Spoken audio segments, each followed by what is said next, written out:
Big Macintosh surveyed the many apple trees that made up Sweet Apple Acres. It was nearly apple buck season once again, and it looked as though they would be having a bumper harvest this year. He nodded, satisfied. His sister Applejack walked up beside him. "Oh boy, howdy! I'm sure glad you ain't injured this time, Big Macintosh," he said. "Why, there's even more apples on them trees than last year." "Yup," Big Macintosh, in his characteristic manner.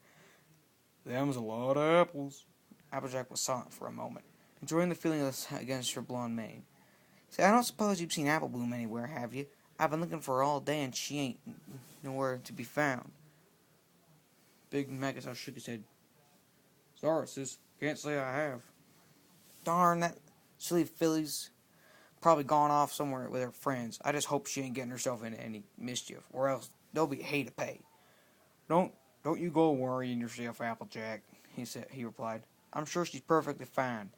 But anyway, I need to go back to the barn. I gotta go and press some apples for some of my homemade brew apple cider.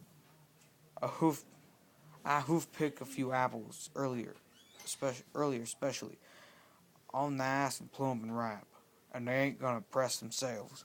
Applejack laughed. "You sure love your cider, don't you? Just make sure Apple don't get her hooves on it again. We all know what happened last time." Big Mac just chuckled along with her sister. "Yup." The large red pony trotted back to the barn and gently closed the door. He opened a trap door with his mouth and went down the steps into an old, disused apple cellar.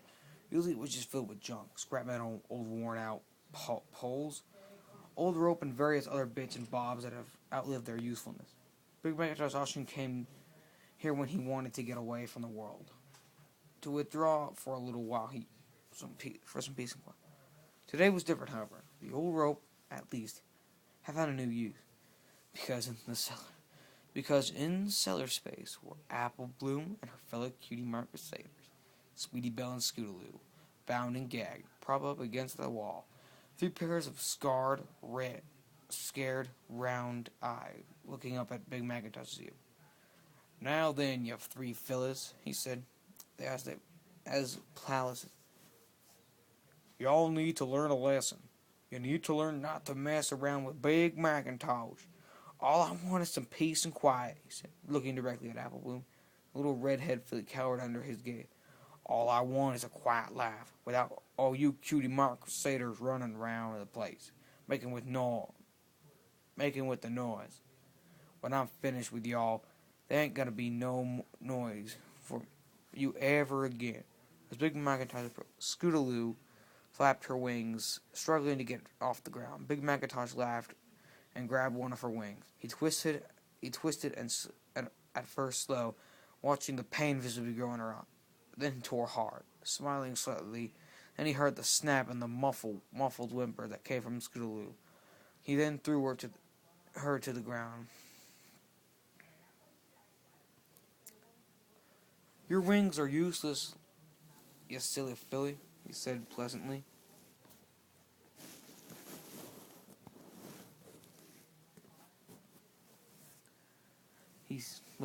Then he went to the tube and took out a rusty knife with a jagged blade and dropped it in front of it.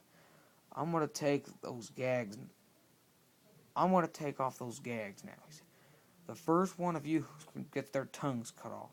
She got Scootaloo's gag first. She looked at him with terror, but managed to stay quiet.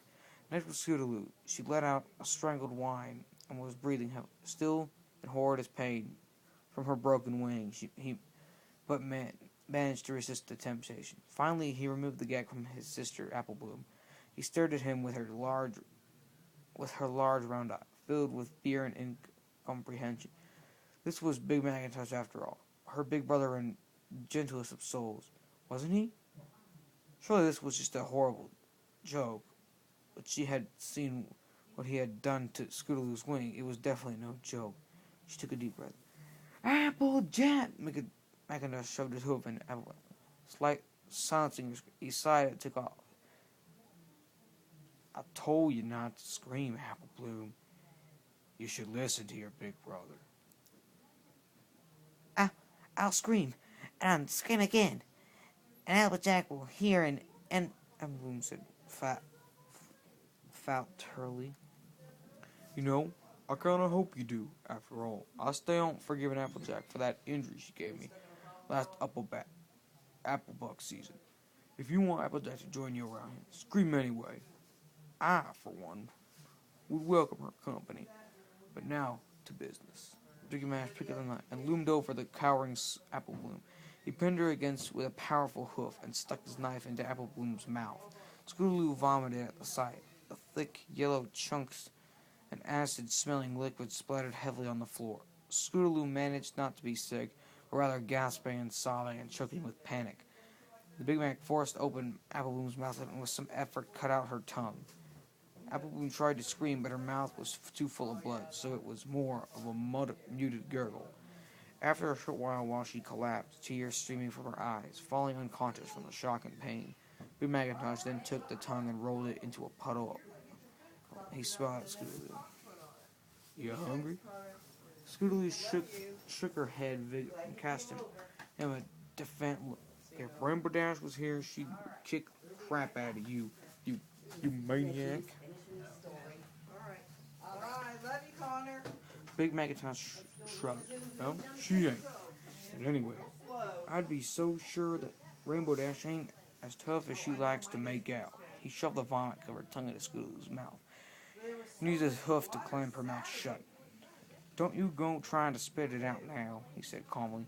There was a little laugh, and the filly struggled and squealed. Didn't your mother ever tell you how important it was to chew your food?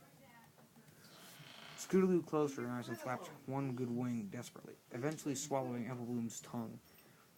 Big Macintosh, still holding the withering Scootaloo down with his strong hook, then mounted the orange filly and slid his, not again, penis into her tight virgin vagina, raping her for several minutes while Sweetie Belle watched, trembling with revulsion. Apple Bloom was still out cold, pouring cutie mark crusaders, rape victims.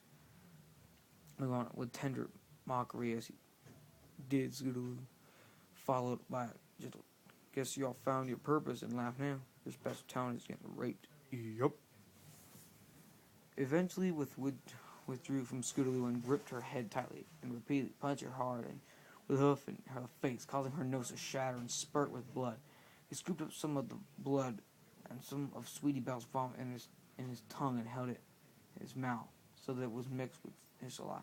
And he brought it in the closed mouth of Scootaloo and spat the rank mixture in her mouth. He clammed his hoof over her mouth and held her nose until she gagged and eventually had no choice but to swallow.